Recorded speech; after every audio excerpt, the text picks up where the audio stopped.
taught with him for 30 years at Lewiston High School, and he is one of the authorities on medicine, one of half a dozen in the United States.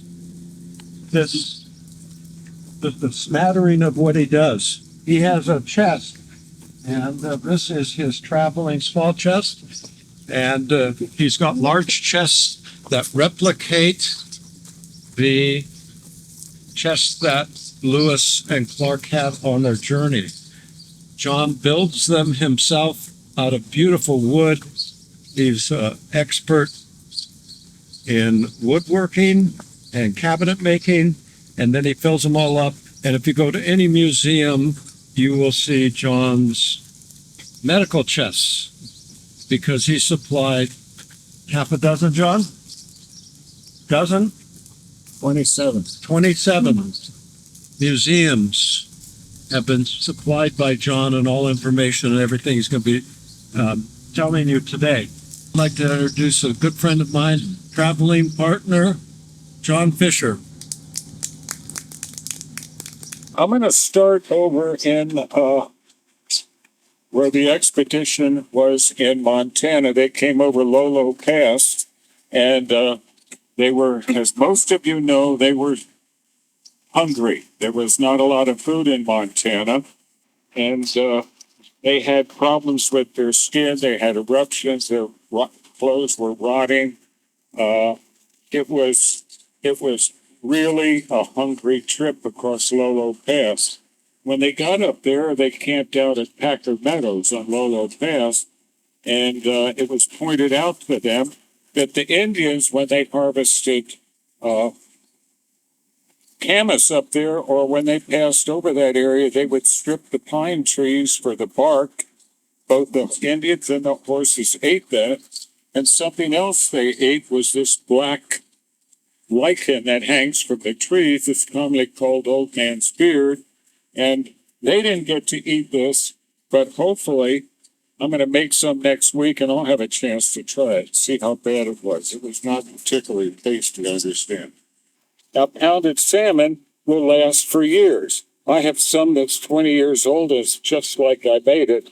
This is more recent. This 2-3 years old. It's very rich. It's almost pure protein with a bunch of fat added, salmon fat in there. And as that is, as you see it right here, that will last a decade or more. Well, when you gorge on an empty stomach, it doesn't matter what the food, but especially when it's really rich food, it made these men so sick. So they ended up getting hallop pills, a Mexican root. They were dispensed Rush's pills. These are real Rush's pills. I fabricated them just like Dr. Rush's apothecary shop. And the other thing they gave them was tartar emetic. Tartar emetic is one of the two emetics they carried. The other was Epicat, and this makes you vomit. So if your stomach system is bloated and you just got to get rid of stuff, these would clean you out. I'm told these work in 20 minutes. I know that Glauber's salts worked in 45 minutes from personal experience. Something happened in 1805 on the way downriver, right over here somewhere. An Indian came up to the expedition, and he had a sore thigh. And so Clark treated him with volatile liniment. Well, finally this year I made up some volatile liniment. I wish I could share it with everybody, but we're short on time. But tell me what this smells like. Touch it even. Rub your fingers.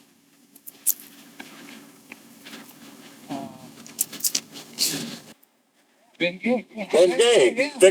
Fix vapor rub. So if you got a sore thigh, you get treated with Bengay and you feel better. It smells. He spread the word that Lewis and Clark had all this great medicine. So when they come back up the river, all the Indians in this area wanted to go see Captain Clark. He was the primary physician. And he used it repeatedly. He used that material during when he was in the Walla Walla country. Basilic ointment. Here is one of the most important medicines they carried. I had about 3 pounds of it starting out, and it was made out of lard, beeswax, and pitch, pine pitch. It had terpenes in it. Now, terpenes are an antibacterial. Think pine sol, terpenes, turpentine, antibacterial. So here was an ointment that they used all along the trail. They used up 3 pounds of it on the expedition. They got in Nez Perce country and made more of it and traded this medical treatment for medicine and horses.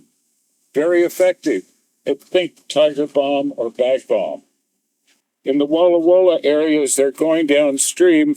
They're meeting Indians that live in the Columbia River Basin, exposed to wind. The women were exposed to smoke while they're drying and smoking their fish. And the men were out fishing with the sunlight reflecting off the surface of the water, so they saw a lot of blindness. People were blind in one or both eyes. And they came to Lewis and Clark and they wanted treatment because they heard they had great medicine. So he created eye water. And this eye water is made from sugar of lead, lead acetate. Heavy metals are great bacteria killers. It doesn't seem like something we want to put in our eyes, but if you're going blind and you've got terrible infection, heavy metals like lead, etc., and zinc sulfate, that was the other one, 1 grain to an ounce of water, and that produced eye water. And they gave this out to hundreds, probably 1,000 or more Indians going downriver and coming back upriver, especially here in Nez Perce country. Did it work? Yes. In fact, I've been tempted to use it a couple times when I get itchy eyes. I've tried a couple of my medicine. We know calamine lotion works. Okay, so they got to my old homestead up the river at Coulter's Creek, and they stopped there for a bit. These Indians want this treatment, and Lewis and Clark were holding out because they wanted to get dogs or horses for food.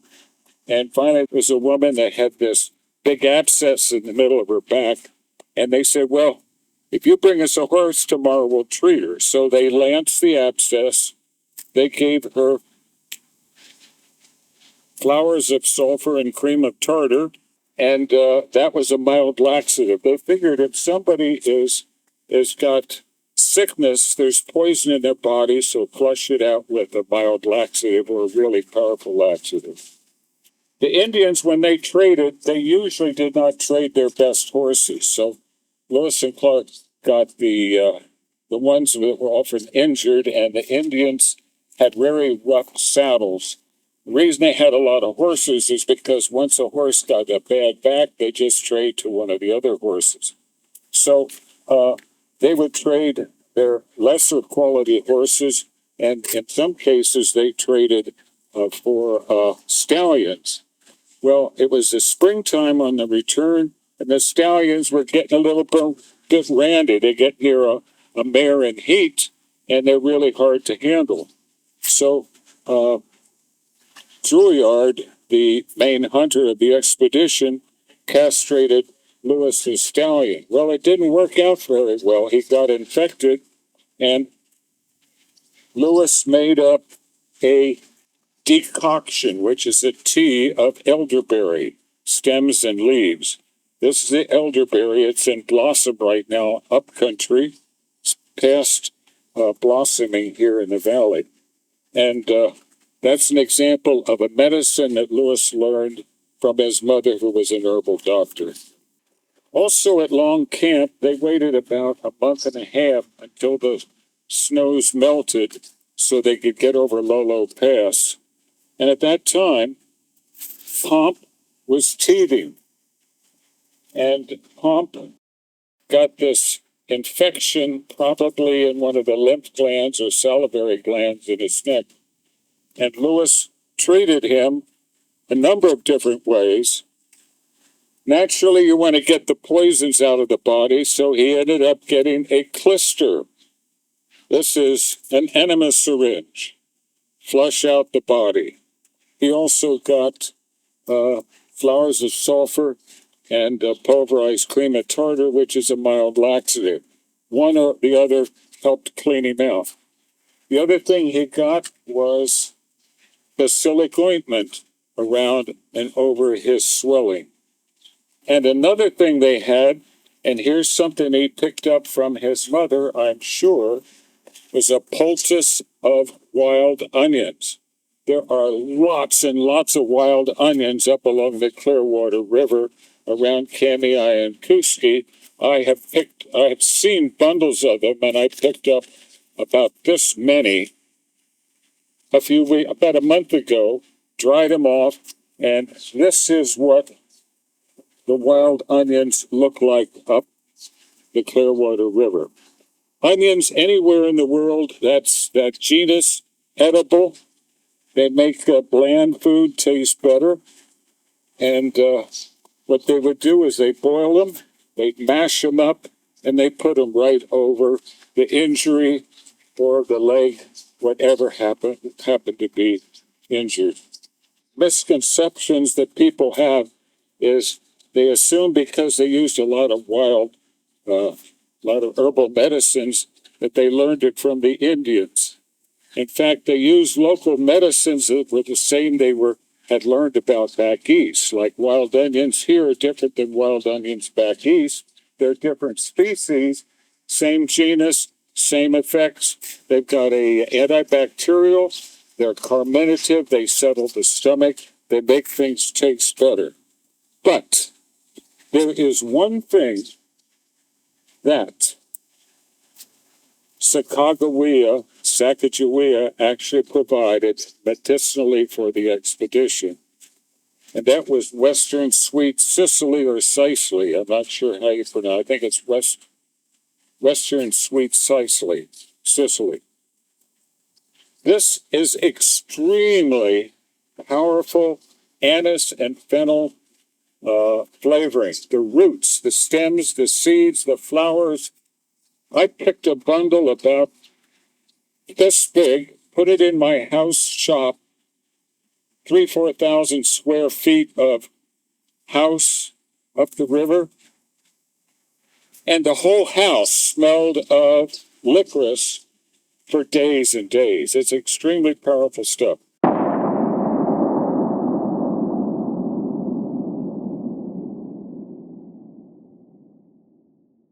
If you get a chance and we have time, you can come down and take some of my medicine. And you can still smell, this is 10, 15 years old. You can still smell the anise or fennel in this. Men are going up the Lolo Trail delayed because of the snow. Indians finally join them, show them the way, because the trail is covered with 5 to 10 feet of snow. There's a guy chopping away with what we would call today a machete. It was sort of machete-like. It was called a fascine knife. It's got a hook in the end like this. It's good for chopping a brush.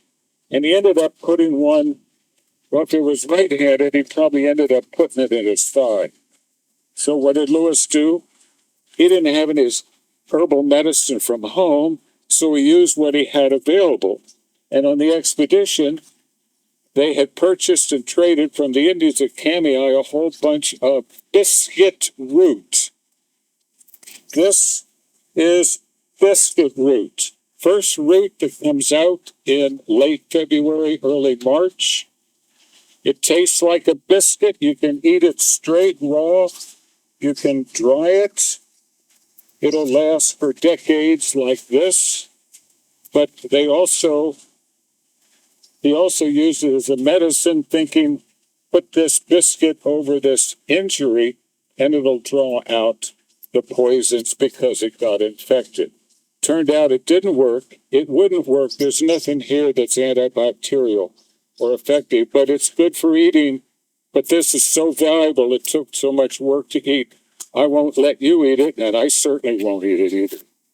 This is what the root looks like also. Well, it remained infected. A couple of days later, farther up the trail, they get in wild ginger country. If you're from around here, I collected wild ginger last week at Colgate Licks. You just go up the trail about 100 yards and there's a whole bunch of wild ginger. Wild ginger, they made a poultice out of it, and indeed there are antibacterial qualities in this, and so it could have helped reduce the infection from the injury.